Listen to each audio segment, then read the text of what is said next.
Hello, कैसे हैं आप लोग। आज के टॉपिक में डिस्कस करेंगे taxation of association of person और body of individual. Association of person और बॉडी ऑफ इंडिविजुअल क्या होता है कि जब कॉमन पर्सन, जब कोई पर्सन बॉडी, मैं यूपी की बात करूं, यूपी में यूपी का मेंबर कौन कौन हो सकता है।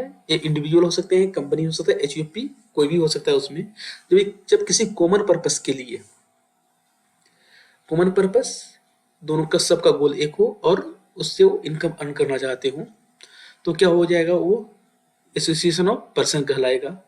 Similarly body of body of individual मतलब बीओआई, बीओआई में मतलब बस इंडिविजुअल होंगे। वो किस लिए, किसी कॉमन पर्पस के लिए। कॉमन पर्पस क्या है, कोई कोई काम करना है, कोई मतलब, और उसमें क्या करना है, इनकम अर्न करनी है। तो ये होता है एओपी और बीओआई का कॉन्सेप्ट। अब डिफरेंस क्या है, अब जहाँ समझे पार्टनरशिप फॉर्म में, वहां भी लोग, वहां भी इन्वॉल्वमेंट किसका रहता है, इंडिविजुअल का रहता है, या तो मतलब पार्टनर्स कोई भी हो सकते हैं। तो पार्टनरशिप और एओपी और बीओआई में डिफरेंस, बेसिक डिफरेंस ये है कि पार्टनरशिप गवर्न होता है किसके द्वारा, पार्टनरशिप एक्ट के अकॉर्डिंग, और एओपी और बीओआई किसी भी एक्ट के अकॉर्डिंग गवर्न नहीं होता है। बस इनका कॉमन पर्पस क्या है कि इनकम अर्न करना और उसको आपस में जो शेयर है उसमें उसको बांट लेना। तो पार्टनरशिप और बीओआई में बेसिक कॉन्सेप्ट से प्रॉफिट शेयर का है, जिसे मैंने बताया। अब बात करते हैं इनकम टैक्स में इसका इम्प्लीकेशन क्या है, इसको मतलब टैक्सेशन कैसे होगा एओपी और बीओआई का। एक अच्छा इंपॉर्टेंट चैप्टर है ये कि एओपी और बीओआई मतलब में टैक्सेशन कैसे होगा इनकम टैक्स एक्ट में। इसके लिए एक स्पेशल प्रोविजन है, सेक्शन 167 बी की बात करता है यहाँ पर। तो अब बात करते हैं कि अगर हम इनकम टैक्स पीजीबीपी की बात करें, तो वहां पर हम बात करें कि अगर हम एओपी और बीओआई के मेंबर्स को, ये मेंबर्स होंगे, उसको हम क्या बोलते हैं, क्या पे करते हैं, अगर interest, salary, bonus, commission, remuneration अब कुछ भी पे करें, वो क्या होगा, डिसअलाउ होगा। सेक्शन 40 सबसेक्शन बी ए में क्या बोलता है, in computing the total income, interest, salary, bonus, commission, remuneration by whatever name called paid to member will not be allowed. और हम भी कुछ भी एसोसिएशन मेंबर, इसके मेंबर्स को कुछ भी पे करें, किसके मेंबर्स को, एओपी और बीओआई के मेंबर को हम इंटरेस्ट पे करें, सैलरी पे करें, बोनस पे करें, कमीशन पे करें, रेमुनरेशन पे करें, हम कुछ भी पे करें, किसी भी नाम से करें, वो क्या होगा, अलाउ नहीं होगा। अब दूसरी बात आती है क्या, कि हमने अगर एओपी और बीओआई ने क्या करा है, अपने मेंबर से इंटरेस्ट रिसीव कर रहे हैं, अपने मेंबर से इंटरेस्ट रिसीव कर रहे हैं, और अपने मेंबर को क्या कर रहे हैं, इंटरेस्ट पे भी कर रहे हैं। मतलब लोन ले भी रखा है, लोन दे भी रखा है। ये तो इंटरेस्ट कौन चार्ज करेगा, एओपी और बीओआई चार्ज करेगा, किससे, अपने मेंबर से। अगर एओपी और बीओआई ने क्या करा है, अपने मेंबर से लोन ले रखा है, तो पे किसको करेगा, एओपी बीओआई, इंटरेस्ट किसको पे करेगा, अपने मेंबर्स को पे करेगा। तो यहाँ पर क्या होगा, दोनों को नेटअप करेंगे, जो नेटअप करेंगे वो डिसअलाउ होगा। यहाँ पर एक बात ध्यान देने वाली बात क्या है कि यहाँ पर एक्सेस पेमेंट जो क्या करेगा, बीओआई अधिक पेमेंट करेगा, अधिक पे करना होगा किसको, एओपी और बीओआई को अपने मेंबर्स को अधिक इंटरेस्ट पे करना होगा। उससे अगर इंटरेस्ट कम रिसीव हो रहा है तो दोनों को नेटअप करेंगे।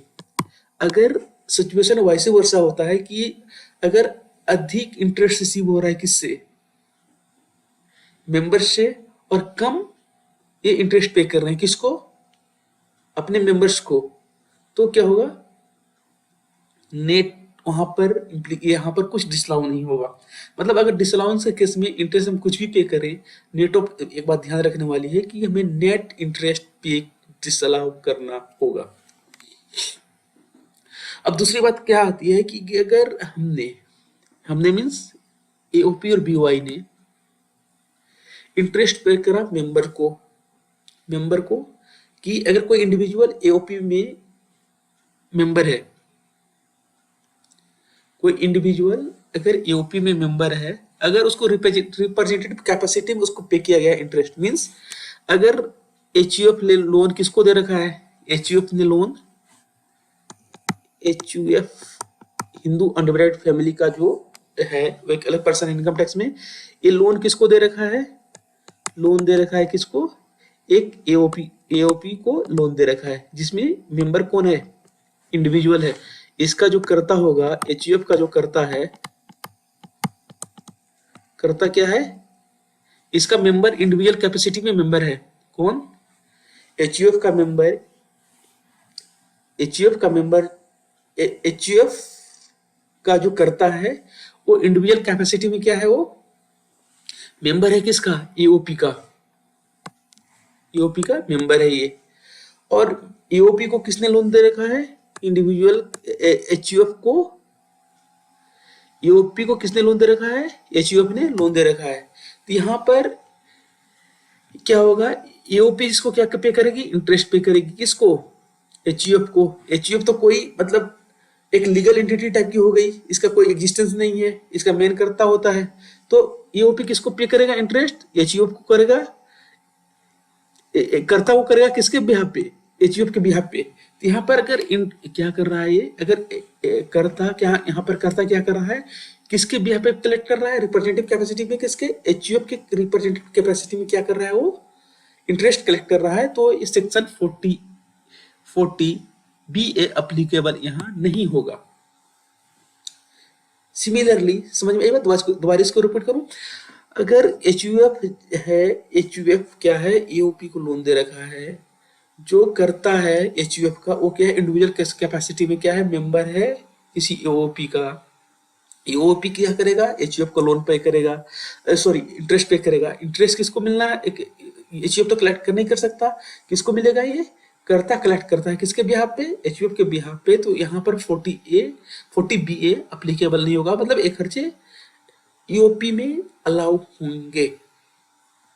सिमिलरली अगर यहाँ पर वाइस वर्सा सिचुएशन हो जाता है, अगर if an individual is a member in representative capacity in its, if interest is paid in individual capacity, अगर क्या है यहाँ पर कोई इंडिविजुअल है, मैं थोड़ा सिचुएशन चेंज करता हूं, कोई कंपनी है, कंपनी किसको लोन दे रखी है, एओपी को। इसका कोई डायरेक्टर या शेयर होल्डर क्या है, इसमें एओपी में मेंबर है, कंपनी का डायरेक्टर या शेयर होल्डर जो भी मान लें, इस मेंबर किसका है, मेंबर है एओपी का।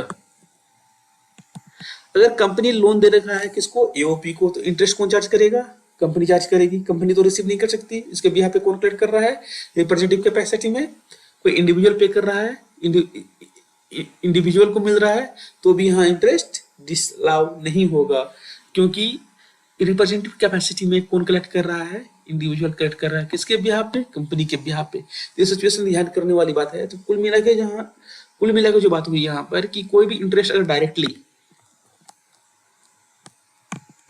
किसको पे हो रहा है, डायरेक्टली मेंबर्स को पे हो रहे हैं, जो किसके मेंबर्स, एओपी और बीओआई के जो मेंबर्स है, अगर डायरेक्टली उनको पे हो रहा है, interest, salary, bonus, commission, remuneration, जो भी नाम से उसको पे हो रहा है, वो डिसअलाउ होगा।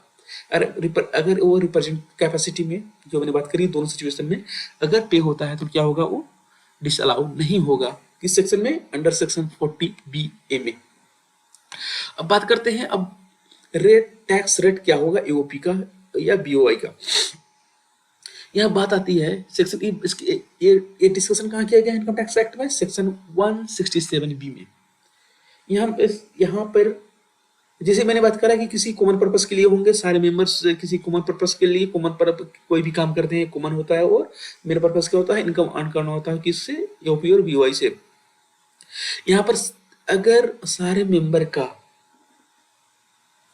शेयर नॉन है, शेयर्स नॉन है कि मतलब यहाँ पर मान लो चार मेंबर हैं, ए बी सी टी, कि शेयर कितना है सबको पता है, कितना मिलना है, इसको 25 मिलना है, इसको 35 मिलना है, इसको 15 मिलना है, इसको 25 मिलना है। यहाँ पर शेयर क्या हो गया, नोन है कि जो भी इनकम होगा उनका शेयरिंग एक सर्टेन परसेंटेज से डिसाइड हो रखा है पहले से कि उनको इनकम इस मतलब किस प्रोपोर्शन में मतलब डिस्प्यूट करना है। तो यहाँ पर क्या हो जाएगा, ये नॉन शेयर नॉन हो गया।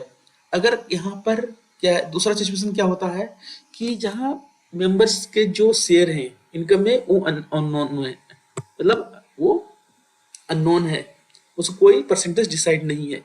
या दो सिचुएशन अराइज होती है। तो पहला सिचुएशन में क्या होता है कि अगर जहां शेयर मतलब डिसाइडेड है कि किस रेशियो में प्रॉफिट डिस्ट्रीब्यूट होगा अपने मेंबर्स में, तो वहां पर दो सिचुएशन अराइज होती है, वहां पर दो चीज बातें होती है कि अगर इनके मेंबर को all the members having net taxable income up to the basic exemption limit, अगर इनका बेसिक एग्जेम्पशन लिमिट आज की डेट में क्या है, 2.5 लाख रुपए है। आज की डेट में बेसिक एग्जेम्पशन लिमिट कितना है, 2.5 लाख रुपए है। अगर इनके सारे मेंबर्स का मतलब इंडिविजुअली बात करूं, हर एक ए का 2.5 लाख, बी का 2.5 लाख, सी का 2.5 लाख या उससे कम, या डी का 2.5 लाख या उससे कम बेसिक एग्जेम्पशन लिमिट तक है। अगर all members having net taxable income up to basic exemption limit, कितना है, रुपीज 2,50,000।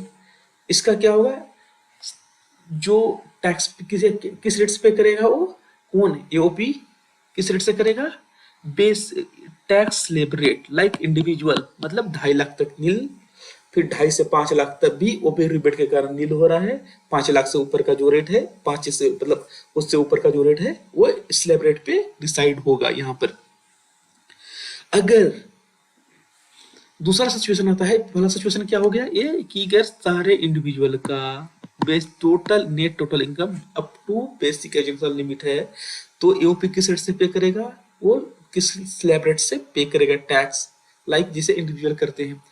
अगर किसी भी मेंबर्स का एक या एक से अधिक मेंबर्स का जो नेट टैक्सेबल इनकम है वो बेसिक एग्जेम्पशन लिमिट से अधिक है। नेट टैक्सेबल इनकम क्या है, बेसिक एग्जेम्पशन से अधिक है। सपोज एक या अधिक या सारे मेंबर का बेसिक एग्जेम्पशन लिमिट से अधिक है, मतलब 2.5 लाख से अधिक है इनकम, 2.5 लाख रुपए से अधिक इनकम है। तो यहाँ पर क्या हो जाएगा, यहाँ पर इंडिविजुअल क्या करेगा, मैक्स जो ईओपी का जो टैक्स होगा, ईओपी किस रेट से टैक्स पे करेगा, tax on entire income will be maximum marginal rate MMR, मतलब मैक्सिमम मार्जिनल रेट वो क्या होगा 42.744%। 3% क्या लगेगा इसमें, मैक्सिमम मार्जिनल रेट क्या है 3% टैक्स का टैक्स रेट। सरचार्ज कितना हो जाएगा उस पर 37% और एजुकेशन से कितना हो जाएगा 4%। तो ध्यान देने वाली बात है कि अगर ईओपी या बीओआई के मेंबर्स का, अगर किसी भी मेंबर्स का क्या है, अगर इनकम बेसिक एग्जेम्पशन लिमिट से अधिक है, जो 2.5 लाख से अधिक है, तो क्या किस रेट से टैक्स पे करेगा, एओपी और बीओआई मैक्सिमम मार्जिनल रेट से वो टैक्स पे करेगा। अगर दूसरा इसमें और एक बात आती है कि in case if any member is chargeable to tax at rate higher than MMR, then such member's share shall be taxable at such higher rate in the hands of AOP or BOI, and remaining income of the AOP or BOI shall be taxable at MMR। यहाँ पर क्या बात होती है, if any member is chargeable to tax at the rate higher than the MMR, the maximum marginal rate, then such member's share shall be taxable at the such higher rate in the hands of AOP BOI, and remaining income of AOP और BOI shall be taxable at MMR। यहाँ पर क्या बात करता है, अगर किसी भी मेंबर्स का जो क्या करता है हाई मैक्सिमम किससे एमएमआर से भी अधिक रेट पे टैक्स पे कर रहा है। एमएमआर क्या है, मैक्सिमम मार्जिनल रेट, मतलब इंडिया में इतना ही इससे अधिक रेट नहीं हो सकता, मैक्सिमम मार्जिनल रेट से अधिक। अगर कोई मेंबर कोई सिचुएशन अगर ऐसा हो कि अगर मैक्सिमम मार्जिनल रेट से भी अधिक टैक्स पे करता है, तो उस केस में क्या होगा, उस मेंबर्स के जितना शेयर है, मैं डिस्कस करता हूँ आगे, उस मेंबर का जितना शेयर है उस रेट पे मैक्सिमम मार्जिनल रेट से जितना अधिक रेट टैक्स हो रहा है उस पे करेगा एओपी बीओआई, और रिमेनिंग इनकम पे एओपी और बीओआई क्या करेगा, मैक्सिमम मार्जिनल रेट से पे करेगा। सपोज यहाँ पर बी एक कंपनी हो गई, फॉरेन कंपनी हो गई है। सिचुएशन यहाँ पे ये हो गया, बी कंपनी है, ये क्या है, एक फॉरेन कंपनी है। फॉरेन कंपनी पे क्या रेट है, तो है टैक्स का रेट होता है, टैक्स का यहाँ पर 40%। इस पे सरचार्ज किस रेट से लगता है, 5% के रेट से। और एजुकेशन सेस किस रेट से लगेगा, एजुकेशन सेस लगेगा इस पे 4% के रेट से। इस पे टोटल इनकम कितना हो गया इनका, इसका टोटल परसेंटेज बनता है हमारा 43.68%। और मैक्सिमम मार्जिनल रेट अपना कितना है, मैक्सिमम मार्जिनल रेट है 30% प्लस उस पर सरचार्ज 37% और एजुकेशन सेस कितना हो जाएगा 4%। तो ये वो हायर रेट ये हो गया, ये हायर रेट। और क्या हो गया, एमएमआर कितना हो जाएगा, एमएमआर 40.744%। तो मैक्सिमम क्या हो गया यहाँ पर 43.68% हो गया, किससे अधिक हो गया, मैक्सिमम मार्जिनल रेट से अधिक हो गया ये।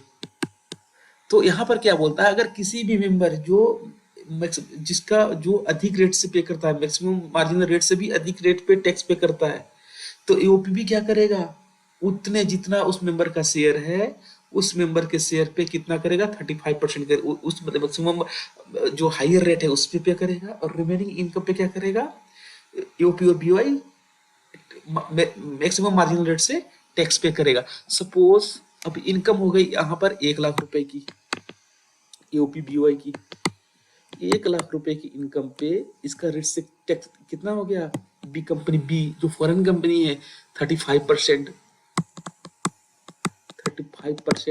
अब इस पे क्या, तो मैक्सिमम अधिक रेट कितना हो गया यहाँ पर 43.68% से क्या होगा, ये टैक्स पे करेगा किस पर, एओपी बीओआई किस पे करेगा, 35% पे ये क्या करेगा, एओपी बीओआई पे टैक्स करेगा। इसको मैं निकालता हूं एक बार,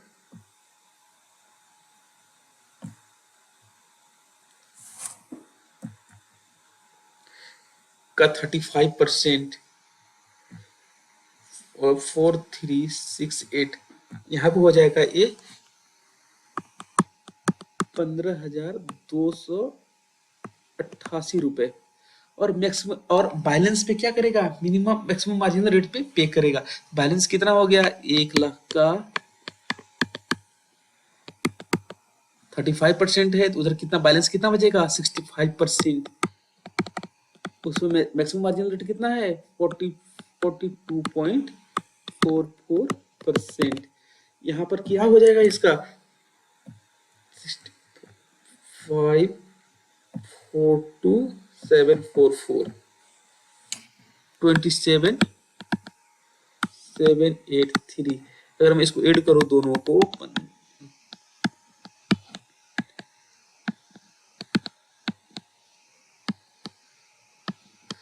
मैक्सिमम मार्जिनल रेट से कितना पे करेगा, ये टोटल टैक्स कितना पे करेगा, ईओपी मतलब 43,071 पे करेगा ईओपी बीओआई। अब ये सिचुएशन कब था कि अगर हमारा शेयर नॉन था, शेयर किसका नॉन था, मेंबर्स का। अगर मेंबर्स का शेयर अगर नॉन नहीं रहेगा तो किस रेट से पे करेगा, मैक्सिमम वहां पर टोटल इनकम एओपी बीओआई का किस रेट से पे होगा, वो मैक्सिमम मार्जिनल रेट से पे हो करेगा।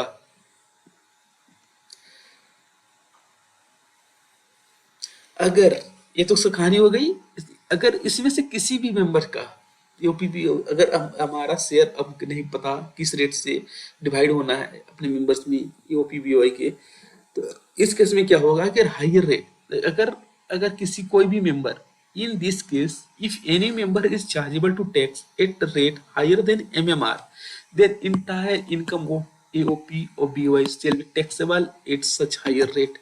अगर हमारा जब सिचुएशन हमें नहीं पता कि ये दूसरा सिचुएशन में हमें ये नहीं पता कि किस रेट से इनकम डिवाइड होना है उसके मेंबर्स में, और अगर उसके मेंबर कोई भी मेंबर क्या है अगर हायर रेट से क्या कर रहे हैं, अगर जो मैक्सिमम मार्जिनल रेट से भी अधिक रेट से कोई टैक्स पे कर रहा है, तो उस केस में क्या होगा, एओपी एओपी क्या करेगा, उस मैक्सिमम रेट पे टैक्स पे करेगा, मतलब जो एमएमआर से भी अधिक मैक्सिमम रेट पे टैक्स पे करेगा। यहाँ बोलता है in computing net taxable income by a member his share from AOP और बीओआई शेल बी एक्सक्लूडेड। अब इसकी आगे डिस्कशन करेंगे हम अभी। अभी यहाँ पर एक नोट ध्यान देने वाली बात क्या है कि नोट है ये, लॉस क्या होगा, loss of AOP oblique BOI shall be carry forward bye such AOP oblique BOI only. अगर क्या है यार कोई लॉस है, लॉस किसके द्वारा कैरी फॉरवर्ड होगा, बस एओपी और बीओआई के द्वारा ही कैरी फॉरवर्ड होगा। ये बात ध्यान देने वाली है कि ना कि उसका मेंबर कैरी फॉरवर्ड कर ले, ऐसा कभी कतई ना हो। पर यहाँ पर कौन मेंबर को कुछ नहीं मिलेगा लॉस में, बस कौन लॉस कौन कैरी फॉरवर्ड करेगा सेटअप करने के लिए आगे के सालों में, एओपी और बीओआई ही यहाँ पर क्या करेंगे, बीओआई ही क्या करेंगे, इसको कैरी फॉरवर्ड करेंगे। अब दूसरी बात आती है, आई होप आप लोगों को समझ में आ रहा होगा टॉपिक ये।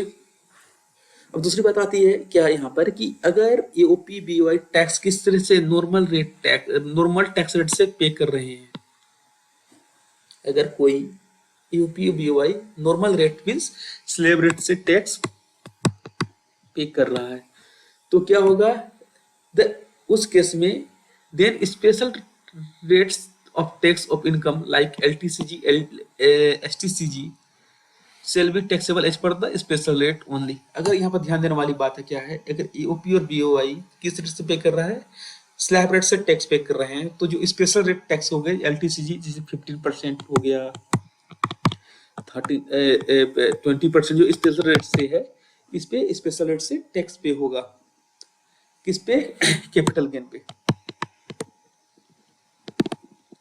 कैपिटल गेन पे क्या होगा, स्पेशल रेट से टैक्स पे होगा। 115 जैसे सेक्शन 111 ए और सेक्शन 112 और 111 ए और 112 एल में जो स्पेशल रेट है उससे टैक्सेबल होगा कब, जब एओपी किस रेट से पे कर रहा हो, नॉर्मल टैक्स रेट मतलब स्लैब रेट से टैक्स पे कर रहा हो, क्यों, कौन, एओपी और बीओआई।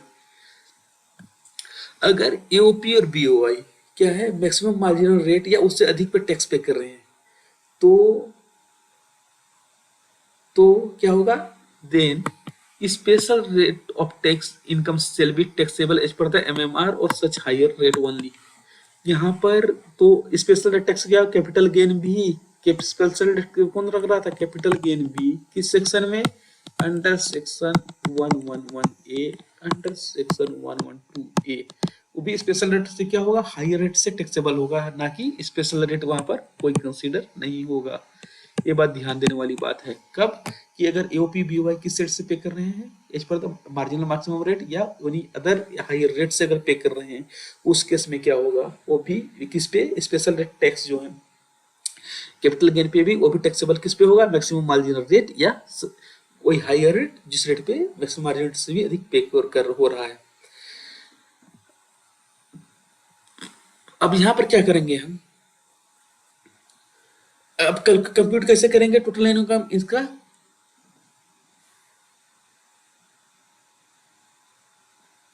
कैसे कंप्यूट करेंगे इसका, एओपी बीओआई का, compute net taxable income of the AOP BO और POI, this shall be computed after disallowing salary interest paid to member as per section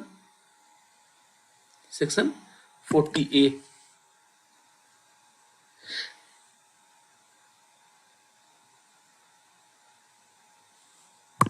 यहाँ एड नहीं अनलेस एड होगा। अगर हमने क्या करा है, अगर नेट टैक्सेबल इनकम क्या है ओपीबीओआई का कंप्यूट करेंगे कैसे, net taxable income add disallow क्या करेंगे हम, interest remuneration paid to members, वो डिसअलाउ हो जाएगा, डिसअलाउ केस में क्या करेंगे, इनकम बढ़ जाएगा।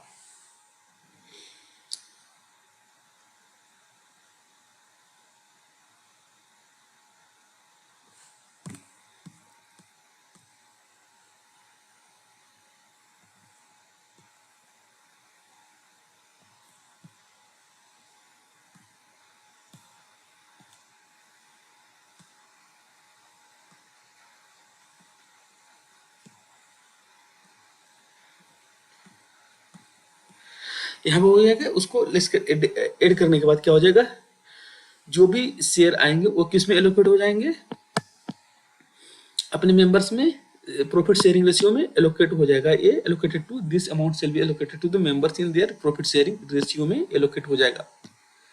व्हाई वी कंप्यूट शेयर्स, हम सब यहाँ पे शेयर में क्यों कर रहे हैं, समझते हैं इसको कि AOP BOI is already chargeable to tax, so member should be exempt in their individual hand. अगर यहाँ पर एलोकेट किस लिए कर, मतलब यहाँ पर अब क्या करेंगे, जो अगर डबल टैक्सेशन को अवॉइड करने के लिए यहाँ पर क्या हो जाएगा कि जिस अमाउंट पे क्या करेगा, अगर इसने पे करा है, ईओपी ने अगर टैक्स पे करा है, और एग्जेम्प्ट किसके हैंड में हो जाएगा, उसके मेंबर्स के हैंड में एग्जेम्प्ट हो जाएगा।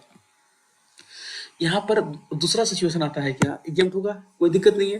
दूसरा सिचुएशन आता है क्या कि इफ ईओपी और BOI pay tax at the slab rate, then the member share in income of the AOP or BOI shall be included in total income of member and member will claim rebate under section 86। अब क्या होगा, अगर EOP किस rate से पे कर रहा है, EOP स्लैब रेट से पे कर रहा है, स्लैब रेट से क्या कर रहे हैं, टैक्स पे कर रहे हैं ये, तो क्या होगा, अगर मेंबर्स का शेयर किस में इंक्लूड होगा, मेंबर का शेयर, उसके मेंबर का शेयर जो EOP BOI में जो शेयर जो आएगा इनकम, वो मेंबर्स के इनकम में इंक्लूड होगा। Profit share, profit from EOP, और यहाँ पर मतलब अदर इनकम हो जाएगा, ये क्या हो जाएगा, इसमें इंक्लूड हो जाएगा, टोटल हो जाएगा, ये इंक्लूड हो जाएगा टोटल इनकम में। उसके बाद क्या रिबेट क्या करेंगे, रिबेट यहाँ रिबेट क्लेम करेंगे, रिबेट फिर यहाँ पर रिबेट होगा क्लेम, रिबेट क्या क्लेम करेगा, तो रिबेट क्लेम करके जो टैक्स नेट इनकम आएगा वहां पर वो टैक्स पे करेगा। अगर यूपी बीवाई हैज पेड, तीसरा सिचुएशन क्या है कि AOP BOI has paid taxes at the maximum marginal rate, then member shall not be included in total income. अगर मैक्सिमम मार्जिनल रेट से कौन पे कर रहा है टैक्स, ईओपी बीओआई अगर कर रहे हैं किससे, मैक्सिमम मार्जिनल रेट से, तो यहाँ पर इंडिविजुअल का शेयर्स इसमें इंक्लूड नहीं होगा। किसके किनके इनकम में, इंडिविजुअल के इनकम में हम इंक्लूड नहीं करेंगे। इस स्लैब रेट में इंक्लूड कर रहे थे हम, फिर इसको प्रोपोर्शनल करके रिबेट कहाँ मिल जाएगा, सेक्शन 86 में हम यहाँ पर रिबेट की बात कर रहे थे, बट यहाँ पर इंक्लूड ही नहीं करेंगे हम। कब, अगर मैक्सिमम मार्जिनल रेट से अगर पे कर रहे हैं, या अगर यहाँ MMR या उससे अधिक रेट पे कर टैक्स पे कर रहा है कौन, एओपी, तो मेंबर के इंड पे टैक्सेबल इंक्लूड नहीं करेंगे मेंबर के हैंड पे, और ये यहाँ रिबेट की भी बात नहीं होगी, मतलब जो इंडिविजुअल का टैक्स है वही उसी पे वो पे करेगा इनकम पे। यहाँ पर rebate in the respect of the members of